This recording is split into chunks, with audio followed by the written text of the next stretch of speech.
Momento para recibir a la Asociación Cultural Belgraniana que nos otorga cada semana la gran posibilidad de conocer un poco más acerca de la vida, de la obra, del pensamiento de don Manuel Belgrano. Y a través del presidente de la entidad, el profesor Germán López, llegamos a ustedes entonces con mucha devoción y muchas ganas de aprender de nuestro lado. Profe, bienvenido una semana más. Muchas gracias por estar. Buenas tardes, un placer estar nuevamente en tu programa. Bueno, realmente es instructivo, ¿no? Este envío, este micro. Y bueno, vos has venido conversando de distintas formas de ver las cosas. Belgrano y la educación, Belgrano y la industria, Belgrano y el comercio. ¿Con qué nos sorprendes hoy? Y hoy vamos a hablar sobre el 25 de mayo, ¿no es cierto? Ah, Que ya bien, bien. tenemos una fecha. Sí, ya estamos ahí. Ya estábamos ahí. Entonces, pensaba seguir hablando sobre el pensamiento de Belgrano en cuanto a los aspectos económicos, pero se viene el 25 de mayo, así que vamos a hablar sobre esta fecha tan importante, ¿no? para nosotros, para nuestro país. Y a mí me interesa ver cómo vivenció Belgrano este acontecimiento, ¿no? Y para eso vamos a tomar lo que escribió en su autobiografía. Recordemos que en 1814 él escribe esta autobiografía y dice que lo hace para cubrirse de las maledicencias de sus enemigos. Por lo tanto, lo que está escrito acá es la palabra de Belgrano, ¿no? Lo que podemos ver en esta biografía es que, si bien anhelaban la independencia, consideraban que estaban muy lejos todavía de alcanzarlo, ¿cierto? Cuando habla con el general británico Crawford, que estaba prisionero en ese momento, ambos coinciden en que estas condiciones, la independencia no se podría alcanzar, ¿no? Hasta dentro de un siglo, dicen ellos. Es decir, que para ese momento, 1806, 1807, nadie creía que la independencia podía ser algo factible. Entonces, cuando hablamos de independencia, no significaba romper el vínculo con la corona española. Independencia era sinónimo de autonomía, ¿no? Los criollos lo que pedían era autonomía política, que antes la habían tenido, porque esta era una característica de la política de la corona española, particularmente con la dinastía de los Habsburgos. Pero después de la Guerra de Sucesión Española, ya por el 1700, se produce un cambio de dinastía y toman el poder de la corona española en los Borbones. Son de origen francés, por lo tanto tienen otra concepción de la política. Y era profundamente centralista, ¿no? Entonces lo que piden los criollos es más autonomía política. Y después de 1815, cuando Belgrano junto con Rivadavia viajan a Europa para reunirse con Fernando VII, para pedirle que ésta reconociese el gobierno de los criollos, por supuesto que no lo hace y directamente no los deja entrar a España. Bueno, después de este suceso, ahí se comienza a hablar de independencia en el sentido pleno de la palabra. Pero para 1810 todavía no, se hablaba de independencia como autonomía, independencia como sinónimo de autonomía. Entonces, si bien Belgrano va a decir, en un momento, él en la autobiografía va a decir, tales son en todos los cálculos de los hombres. Pasa un año y allí que sin que nosotros hubiésemos trabajado para ser independientes, Dios mismo nos presenta la ocasión con los sucesos de 1808 en España y en Bayona. ¿Y qué había pasado en España y en Bayona? Bueno, lo que había pasado era que en esa fecha Napoleón invade España. Y aprovechando las disensiones internas, es decir, las peleas entre Carlos IV y su hijo Fernando VII, los hace abdicar a los dos en Bayona y coloca a José Napoleón, el hermano de Napoleón, ¿no? Como rey de España. Y Fernando VII va a quedar cautivo en Bancelay, en Francia. Entonces, España se queda sin rey legítimo. Y se produce un vacío de poder. Y comienza un debate dentro del marco jurídico de las leyes de Indias, ¿no? Es decir, el 25 de mayo no rompe con el esquema jurídico de la época. Y comienza una lucha feroz por el poder. Y comienza el proceso de juntismo. Cada provincia formaría una junta de gobierno que gobernaría el nombre del rey, ¿no? Esto estaba pasando en Europa y iba a pasar acá también. Y esto, lo que se hablaba era de la retroversión de la soberanía. Ante la ausencia del rey, el poder vuelve al pueblo. Esa era la doctrina de Francisco Suárez. Era la doctrina que se enseñaba en todas las universidades de Hispanoamérica. Francisco Suárez decía que el poder venía de Dios y era depositado en el pueblo. El pueblo luego lo delega en el rey. Por lo tanto, la autoridad del rey emana del pueblo y no de Dios. Por eso no era una monarquía absoluta la monarquía española. Porque el pueblo le podía retirar legítimamente su consentimiento a los reyes que fueran indignos de ejercer el poder que habían depositado en sus manos. ¿No es cierto? Por lo tanto, ningún rey podía tener el atributo sagrado como las monarquías absolutas. El pueblo, en caso extremo, por ejemplo, si el rey se convertía en un tirano, podía destituirle. Por eso se enseñaba en las universidades de América la teoría del tiranicidio. Este es un argumento, uno de los argumentos por lo cual se dice que América no era una colonia, ¿no? ¿Qué clase de colonias fueron estas? Dicen que se les enseñaba a los súbditos a rebelarse en contra del rey. Si esto se convertía en un tirano, esta es la teoría de Francisco Suárez. Pero esta fue la posición de Castelli el 22 de mayo con respecto al obispo Luis. La pregunta era en quién debía subrogarse el poder, ¿no es cierto? Es decir, ¿quién es el que mejor va a representar los intereses del rey en estos territorios? Y ya vamos a ver cuál era la posición del obispo Luis con respecto a esto. Mientras tanto, ¿qué dice Belgrano? Cuando se entera de la noticia, dice, y abro cita, dice, en efecto, avívense entonces las ideas de libertad e independencia en América. Y los americanos empiezan por primera vez a hablar con franqueza de sus derechos. En Buenos Aires se hacía la jura de Fernando VII. Es decir, se juraba lealtad al rey. Era una revolución bastante particular, ¿no es cierto? Porque querían independizarse, pero juraban lealtad al rey. Un rey que estaba cautivo, digamos, ¿no es cierto? Repetimos eso. Claro. Entonces, ¿y por qué es esto? Porque no querían romper con la corona española, solamente querían más autonomía política. De eso se trataba, pero como hay una historiografía que pretende ver en esto una revolución en contra de España, al estilo de la Revolución Francesa, donde la muchedumbre toma el poder y es el inicio de la República, entonces crearon el concepto de la máscara de Fernando VII. ¿No? Esto significaba que hacían como que apoyaban a la monarquía, pero en realidad estaban haciendo una revolución. Esto cabe solamente en una cabeza como la de Mitre, ¿no es cierto? Porque una revolución no puede ocultar sus objetivos. Justamente es una revolución porque manifiesta sus objetivos, ¿no es cierto? Bueno, mientras tanto, Belgrano decía que los mismos europeos que se encontraban acá aspiraban a sacudir el yugo de España por no ser napoleonistas. Es decir, no estaban en favor de Napoleón. Por lo tanto, aspiraban también ellos a independizarse del yugo español, que estaba en manos de Napoleón y de los afrancesados, porque había españoles afrancesados, que eran los españoles que estaban de acuerdo con tener un monarca francés. Siempre hubo escanos oportunistas, ¿no? Y los casos, acá. Mientras el pueblo español luchaba en las calles, ¿no? Haciendo la guerra de guerrilla del ejército de Napoleón. Y había funcionarios españoles que estaban a favor de esto. Y esto era tan evidente que los españoles europeos que estaban acá decían no podemos subordinarnos a estos que gobiernan en nombre de España, pero están a favor de Francia. Bueno, pero mientras tanto el vacío de poder sigue. ¿Y quién gobierna en nombre de Fernando VII? La Junta Central de Sevilla. La Junta Central de Sevilla que pretendía gobernar y a la que había que obedecerle, porque gobernaba en representación del rey.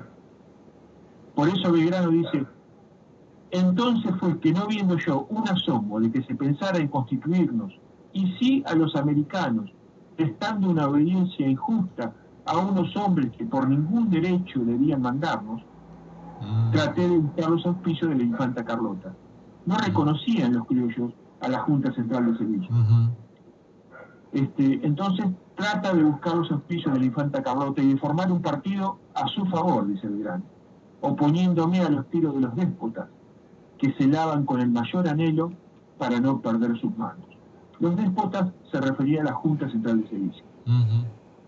Y lo que es más, dice Belgrano, para conservar la América dependiente de la España, aunque Napoleón la dominara, pues a ellos les interesaba poco o nada, ya sea Borbón, Napoleón o otro cualquiera, si la América era colonia de España. Eso era la Junta Central de Sevilla. Uh-huh. Entonces es en ese momento, dice Belgrano, donde solicité la venia de la infanta Carlota. Y ahí comienza su correspondencia desde 1808 hasta 1809. La infanta Carlota era la hermana de Fernando VII, que se había casado con el rey de Portugal, cuya corte, la de los Braganzas, se encontraba en Brasil. Entonces, Belgrano le escribe algunas cartas para informarle de la situación y que fuese ella, como hermana de Fernando VII, claro, y te saliera, ¿no? quien se cargo de estos territorios. Uh-huh. Mientras tanto, Belgrano también trata de interesar a Liniers. Entonces le habla de las ventajas de tener los favores de la infanta Carlota. Pero en esos momentos también la Junta Central de Sevilla nombra a Cisneros como virrey. Bueno, dice Belgrano, entonces aspiré a inspirar la idea a Liniers de que no debía entregar el mando, por no ser autoridad legítima la que lo despojaba. Los ánimos de los militares estaban adheridos a esta opinión, dice Belgrano. Mi objeto era que se diese un paso de inobediencia al ilegítimo gobierno de España, que en medio de su decadencia quería dominarnos. Y dice Belgrano, conocí que Liniers no tenía espíritu de reconocimiento a los americanos que lo habían elevado, y que había muchas pruebas de que abrigaba, por opinión o por prurito de todo europeo, mantenernos en el abatimiento y la esclavitud. Y acá Belgrano se enoja con Liniers, ¿no? Luego Liniers va a ser fusilado. Ya lo hablaremos en otra oportunidad. Sí, sí, entonces, cerrada esta puerta, aún no desesperé de la empresa de no admitir a Cisneros, dice Belgrano, y fui a ver a Cornelio Saavedra. Le entregó 2 cartas que tenía para él de la infanta Carlota, y la contestación fue que lo pensaría. Entonces Belgrano dice, concebí ideas favorables a mi proyecto por la disposición que observé en él. Los momentos se hacían para mí siglos. Llegó la hora y apareció en mi casa Juan Martín de Porredón. Y me significó que iba a celebrarse una junta de comandantes en la casa de este, a las 11 de la noche, y a la que yo precisamente debía concurrir. Que era preciso no contar con la fuerza, sino con los pueblos, y que así se arbitrarían los medios. Cuando oí hablar así y tratar de contar con los pueblos, mi corazón se ensanchó, dice Belgrano, y risueñas ideas de un proyecto favorable vinieron a mi imaginación. Bueno, esta reunión se hizo, estaba Saavedra, estaba Martín Rodríguez, estaba Pueyrredón y otros comandantes, ¿no? Y se habló de lo que estaba sucediendo en España. Dice, se habló de nuestra situación y que debía empezarse por no recibir el Cisneros. Entonces le piden la palabra a Belgrano a ver qué opinaba, y él les habló francamente de cuál era su posición. Y él ahí se dio cuenta de que nadie se quería comprometer y exponer demasiado. Es lo que hablamos siempre, man. Entonces, mira vos, qué raro. ¿Qué es lo que dice? Sí. ¿Qué es lo que dice Belgrano? Qué desgraciada vi entonces esta situación. Qué diferentes conceptos formé de mis paisanos. No es posible, dije, que estos hombres trabajen por la libertad del país. Y no hallando que quisieran reflexionar por un instante sobre el verdadero interés general, me separé de allí desesperado de encontrar remedio, esperando ser una de las víctimas por mi deseo de que formásemos una de las naciones del mundo. Esperaba que el gobierno lo tome prisionero, o algo así, una víctima del gobierno de Cisneros. Entonces, esperando ser una de las víctimas, dice, porque estaban conspirando. De hecho, Pueyrredón fue detenido, ¿no? A Belgrano no le hicieron nada, pero Pueyrredón fue detenido y Belgrano lo ayuda a escapar a Pueyrredón y lo manda a Río de Janeiro para reunirse con la infanta Carlota y llevarle 2 cartas que explicaban la situación política y la conveniencia de que ella se trasladara a Buenos Aires. por supuesto que la infanta Carlota no lo recibió. Y ahí se dio cuenta de que no podía llevar sus ideas adelante, ¿no? Y ahí se termina el proyecto carlotista, que fue el primer proyecto de independencia, ¿no? Bueno, la situación en España sigue empeorando, y mis amigos, dice Belgrano, buscaban entrar en relación de amistad con Cisneros.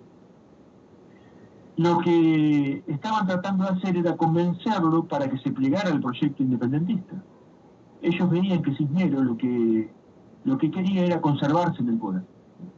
No es que estaba muy convencido de la causa realista. De hecho, la primera junta de gobierno no fue la de Saavedra, fue la que encabezó Cisneros, el 24. Hay una junta de gobierno que se conforma el 24 de mayo, que es un intento de Cisneros de mantenerse en el poder, ¿no? Que está integrada por Saavedra y por Castelli, que eran los dos criollos que integraban esa... era una jugada política, ¿no? Que no funcionó. Bueno, en esta relación que establecen con Cisneros, les autoriza a publicar un periódico, ¿no? Y así nace el Correo de Comercio, el diario, el periódico de Belgrano. Dice, le hicimos entender a Cisneros que si teníamos alguna junta en mi casa sería para tratar los asuntos concernientes al periódico. Y nos dispensó toda protección y hice el prospecto del diario de Comercio, que se publicaba en 1810, antes de nuestra revolución. Y con la excusa de crear el periódico, conspiraban, ¿cierto? De nuevo salieron, dicen, mis papeles, que no eran otra cosa más que una acusación contra el gobierno español, que es lo que nosotros, los papeles le llaman a las memorias consulares que nosotros hemos venido hablando hasta ahora. Pero todo pasaba y así creíamos ir abriendo los ojos a nuestros paisanos. Tanto fue que salió uno de mis papeles titulado Origen de la grandeza y decadencia de los imperios, que nosotros le hemos mencionado, en la víspera de nuestra revolución. En este artículo se enfatiza sobre la importancia de fortalecer la unidad y los perjuicios que trae la desunión, ¿no? Ese es el origen de la grandeza y decadencia de los imperios. Y dice, así quedaron contentos los de nuestro partido como a Cisneros. Y cada uno aplicaba el asco a su sardina, pues todo se atribuía a la unión o la desunión de los pueblos. Bueno, estas eran mis ocupaciones, dice Belgrano, y el desempeño de mis obligaciones, de mi empleo, cuando habiendo salido por algunos días al campo en el mes de mayo, me mandaron a llamar mis amigos a Buenos Aires. Volví a presentarme y a hacer cuanto estuviese a mi alcance. Había llegado la noticia de la entrada de los franceses en Andalucía y la disolución de la Junta Central. Este era el caso que se había ofrecido a cooperar a nuestras miras el comandante Saavedra, que generalmente Mario de Saavedra se lo presenta como un conservador, ¿no? Que esperó hasta el último momento para pronunciarse en oposición a Moreno, que quería hacer la revolución de un modo inmediato. Ya vamos a hablar de Moreno también en otro programa. Saavedra no se pronunciaba.